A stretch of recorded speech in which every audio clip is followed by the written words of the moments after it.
So, ayan, hello mga katendera. Ayan, mga kasari, good evening po sa inyong lahat. And welcome dito sa ating YouTube channel. Time check, 8:36 na po ng gabi. At so, ngayon ay December 20. So, mayroon ako dito mga, ayan, gamis. So, yung nabili ko noon na mga gamis, yung nauna kong na-upload dito ay naubos na. So, madami na naghahanap sa akin ng mga gamis. So, nagpabili ako kanina ng mga gamis. Limang pack na 2.5 kilos. So, ito ayoko na i-repack. Itong dalawang to, ibabalik ko yan kasi ayoko papapalitan ko ng ibang gamis na ibang design na gamis. Ayoko ng mga ganyan. So, ito ay 5 ganito. Tapos yung i-repack lang natin itong tatlo. So, bawat pack ay 2.5 kilogram. Tapos ang bili ko nito ay 340. So, ayan Barbie, sabi mo 350 na, hindi 340 pa rin kaya. Bumili ako ngayon, kanina lang. 340 pa rin naman yung price nila.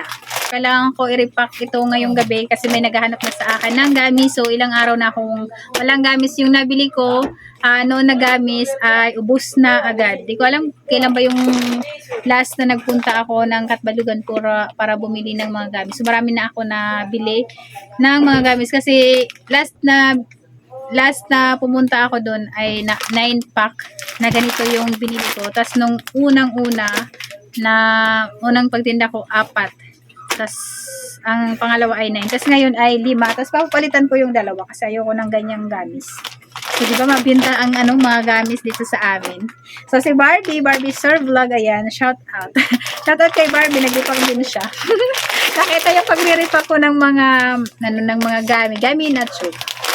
So, ako, ang ginagawa ko, i-repack ko dito. Kung baga, gami in a tube ang tawag doon. Ayan. Para ka lang din nagtinda sa Shopee, mga ganito nila. Yung mga pagre-repack ng mga gami nila. Para mas mabilis maubos. Yung mga nandito, di ba? Yung nakikita nyo na andito. So, ang tawag dito ay gami in a tube. So, yun yung riniripack ko. 50 pesos, 55 pieces. So, start na tayo. Mag-repack para matapos kagad ako kasi bukas baka umalis din ako. Baka bumili ulit ako ng mga gamis ulit ng ibang design tapos mga laruan. Okay? Malapit na ang Christmas, madaming pera. Yung mga kids ngayon kasi gabi-gabi sila nangangaruling. Diba? Okay, so ayan, mag-start na tayo. So, may na ako ngayon, may plastic gloves. Nakabili na ako. Kasi nung mga huling video ko, nung nag-repack ako, syempre, nagugas lang ako ng kamay. Wala pa kasi ako nito. Ngayon, meron na. So, diba? So, tara! Ayan, tara. Samahan nyo muna ako.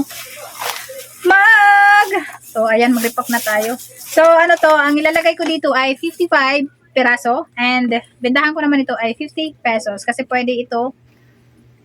Yung mga nabili kasi dito sa tindahan ay tinitinda rin nila. Yun. Parang wholesale. Okay.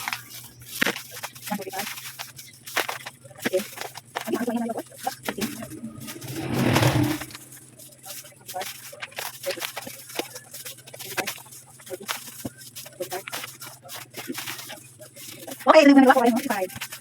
Ay, mga ganyan naman, mga dito pa tayo ba? Yung mga design. Parang pinag-repack natin sa parang pwede nasa.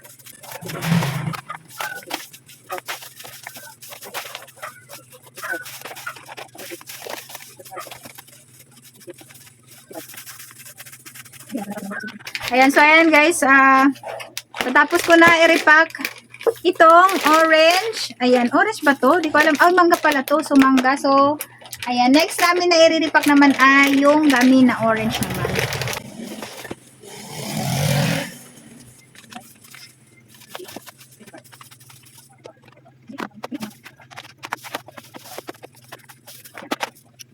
Ayan, so ito na mga kastendera, no? So, natapos ko na itong mango and itong orange. So, next na i-repack ko ay itong, ayan, ito na yung last, kula na gami.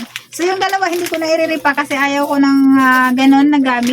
So, papapalitan ko yun ng iba. Gusto ko yung caterpillar na colorful and yung bear, yung colorful din na na gummy bear. So next ito naman, gabi, cola naman i-repack natin. So So, ayan. Ito na yung last natin. Gamit cola na. Yung i-repack natin.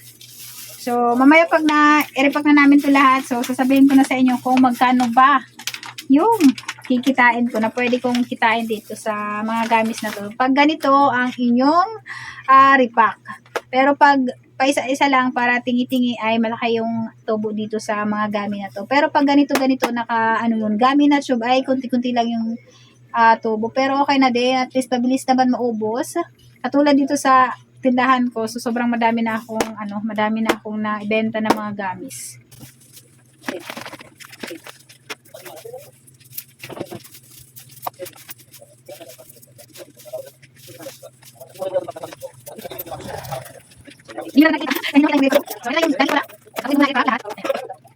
Ito na yung naripack natin na mga gamis.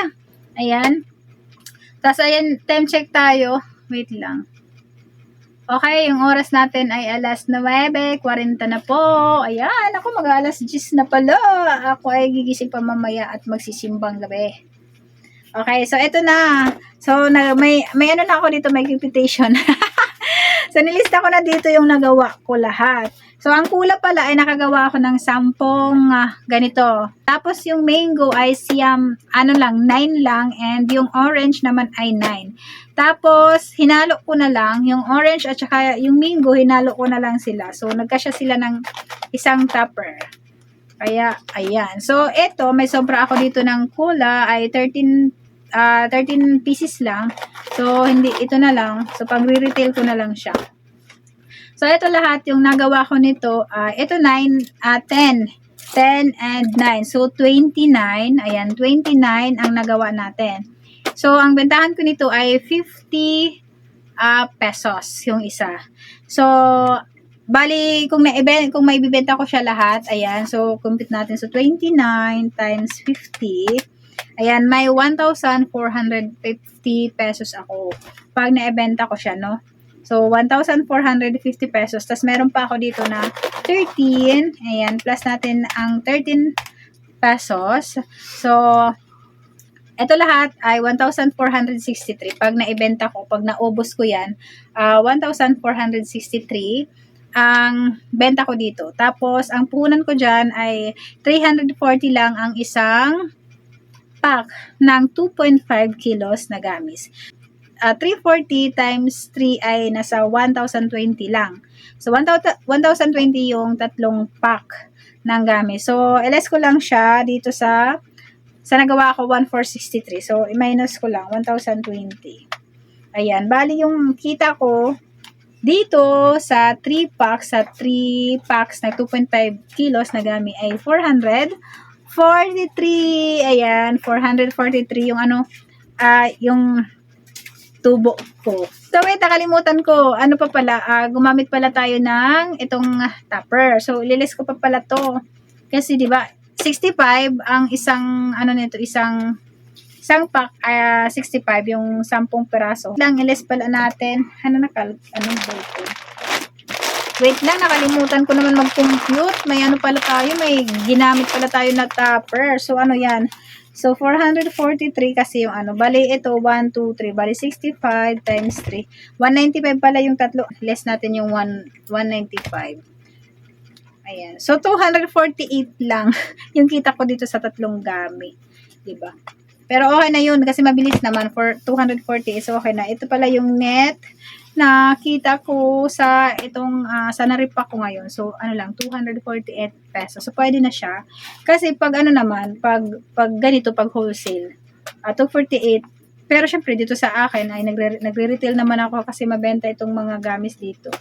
So, ito, i-retail ko yung iba.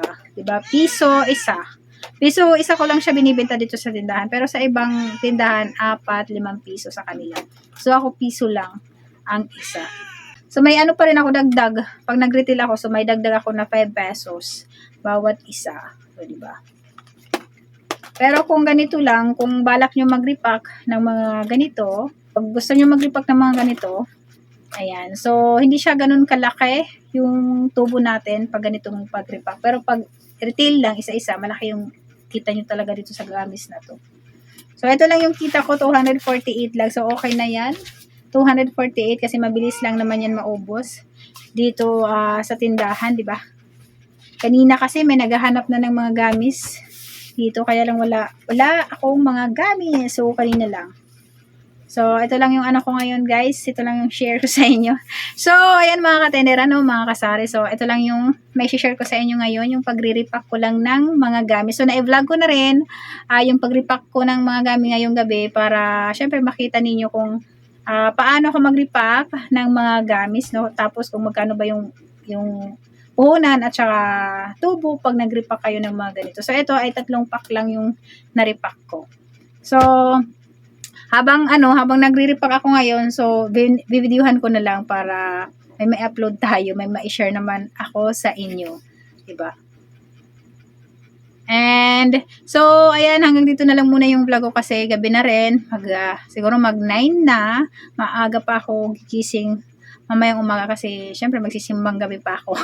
So ayan mga katendera, mga kasari, sana may natutunan kayo ngayon sa aking na-share sa inyo ngayong gabi dito sa aking YouTube channel. So ayan, kung hindi pa kayo nakasubscribe sa aking YouTube channel, ayan, baka naman subscribe nyo naman po yung YouTube channel natin, and pwede mo i-click yung bell para updated ka pag may mga bagong upload ako dito sa aking channel. Sa mga nakasubscribe na yan, thank you sa inyo, sa mga viewers natin. Ayan. Thank you sa inyo, and so ayan, magandang gabi, good evening, maupay na gabi yung atanan. Thank you for watching and see you sa next vlog. Bye bye.